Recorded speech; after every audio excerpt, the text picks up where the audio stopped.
मत। मम्मा चिड़िया TV, please हमारे चैनल को सब्सक्राइब कर लीजिए। अत्याचारी पिता। झुमरू चिड़ा अपनी बेटी टूनी चिड़िया को बेरहमी से पीट रहा था। ये देखकर आसपास के सारे पक्षी दंग रह जाते हैं। नहीं पिताजी, मुझे मत मारिए पिताजी। मनहूस कहीं की, जब से तू पैदा हुई है मेरे जीवन में बर्बादी ही बर्बादी आ रही है। पहले पैदा होते ही अपनी माँ को खा गई और अब मेरे जीवन को बर्बाद कर रही है।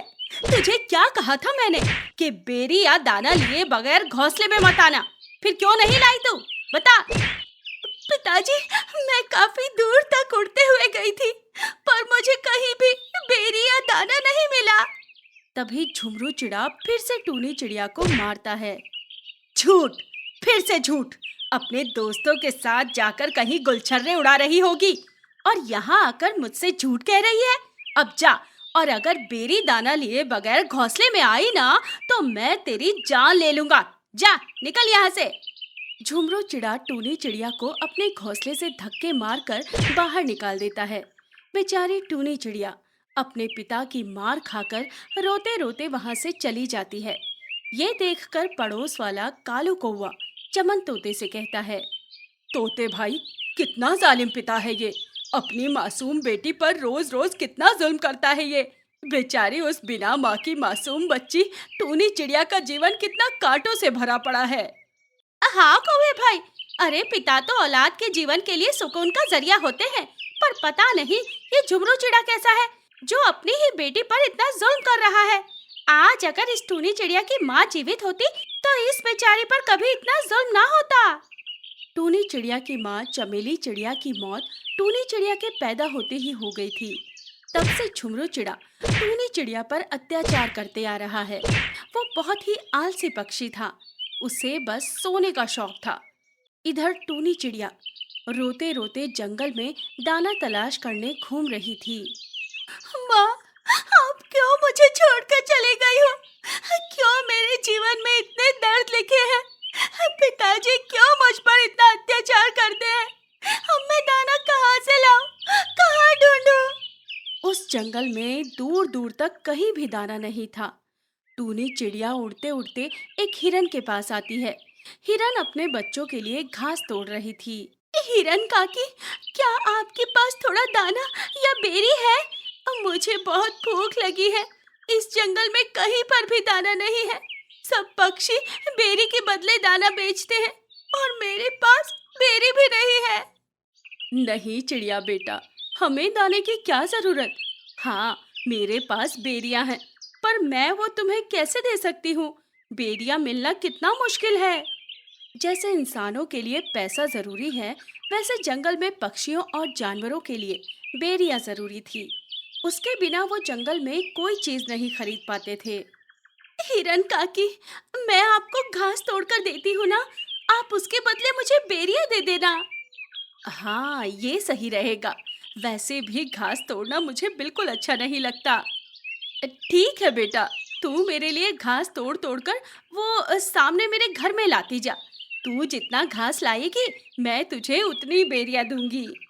इतना कहकर हिरन अपने दो बच्चों के पास चली जाती है और टूनी चिड़िया अपनी चोंच और पैरों से लंबे लंबे घास की एक एक डाली तोड़ने लगती है और उन्हें अपनी चोंच और पैरों से उठाकर हिरन के घर के पास ले जाती है। ऐसा करते करते शाम हो जाती है। टूनी चिड़िया ने कई सारा घास हिरन के घर के बाहर जमा कर दिया था। अरे वाह बेटा, तू तो बड़ी मेहनती है।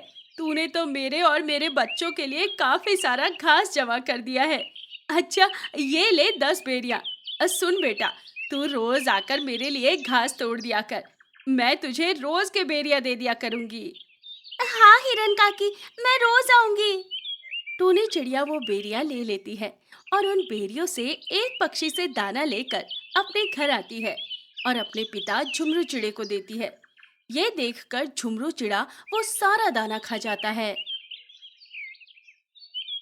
पिताजी, आप तो सारा दाना खा गए, मेरे लिए तो बचाना था। मुझे कितनी भूख लगी है। एक तो इतना सा दाना लाई और ऊपर से मुझसे दाना मांग रही है। तुझे वहां से खाकर आने को क्या हुआ था? पिताजी, मैंने एक हिरन काकी के घर काम करके बेरियां कमाई थी, उसी से मैं ये दाना लाई और आपने मुझे एक भी दाना नहीं दिया। तभी झुमरू चिड़ा फिर से टूनी चिड़िया को मारता है।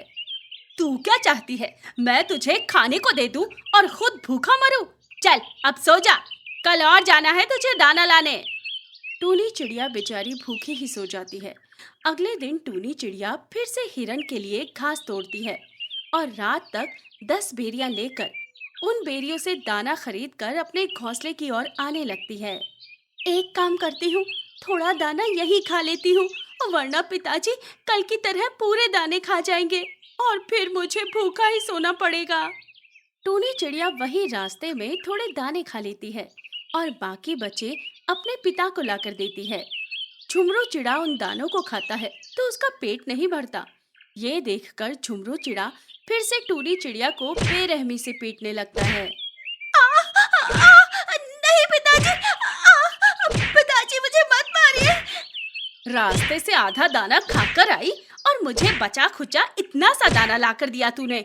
इतने दाने में मेरा पेट कहाँ भरा, भुक्कड़ की औलाद। आज तो मैं तुझे मार मार कर पूरा लाल कर दूंगा। फिर क्या था, झुमरू चिड़ा फिर से बेचारी टूनी चिड़िया को मारने लगता है। ये देखकर फिर आस पड़ोस वाले पक्षी दंग रह जाते हैं। कुछ दिन बाद एक दिन टूनी चिड़िया देर रात को हिरन के घर से काम करके दाना लेकर अपने घोंसले की ओर आ रही थी। तभी कमजोरी के कारण अचानक उसे चक्कर आ जाते हैं और वो वहीं जमीन पर गिर जाती है। तभी झुमरू चिड़ा उसे ढूंढते ढूंढते वहां आ जाता है। मनहूस कहीं की, मैं तेरी कब से घोंसले में राह देख रहा हूँ और तू यहाँ बैठी है। पिताजी, मुझे चक्कर आ रहे हैं। मुझे घोंसले में लेकर चलिए पिताजी, मुझसे उड़ा भी नहीं जा रहा। मैं क्या तेरा नौकर हूँ क्या जो तुझे उठाकर ले जाऊं? ये दाना ला और खुद आ घोंसले में। झुमरू चिड़ा अपनी बेटी से सारा दाना छीनकर अपने घोंसले में चला जाता है। तभी एक खतरनाक बाज पक्षी वहां आ जाता है और वो टूनी चिड़िया को अपने पैरों में उठाकर वहां से लेकर चला जाता है। तभी वो बाज टूनी चिड़िया को इंसानी इलाकों में लेकर आता है, जहां बाज के पैरों से टूनी चिड़िया छुटकर एक रोहन नाम के आदमी के घर की खिड़की से उसके घर के अंदर चली जाती है। ये देखकर बाज वहां से भाग जाता है। तभी रोहन उस जख्मी टूनी चिड़िया को पकड़ता है और उसके जख्मों पर मलहम लगाकर उसे अपने घर में दाना और पानी पिलाता है। देखते ही देखते सवेरा हो जाता है। इधर ये टूनी चिड़िया अब तक क्यों नहीं आई? सवेरा हो गया अब तो। देखते ही देखते 2 दिन बीत जाते हैं। रोहन टूनी चिड़िया को पालने लगा, उसकी सेवा करने लगा और इधर झुमरू चिड़ा अपनी बेटी को तलाश करते करते थक चुका था। वो भूख के कारण एक एक पक्षी से दाना मांगने लगता है, पर हर पक्षी उसे झिड़क कर अपने घोंसले से भगा देता। कोई भी झुमरू चिड़े की मदद नहीं करता और आखिरकार एक दिन झुमरू चिड़ा इतना कमजोर हो जाता है कि उसकी मौत हो जाती है।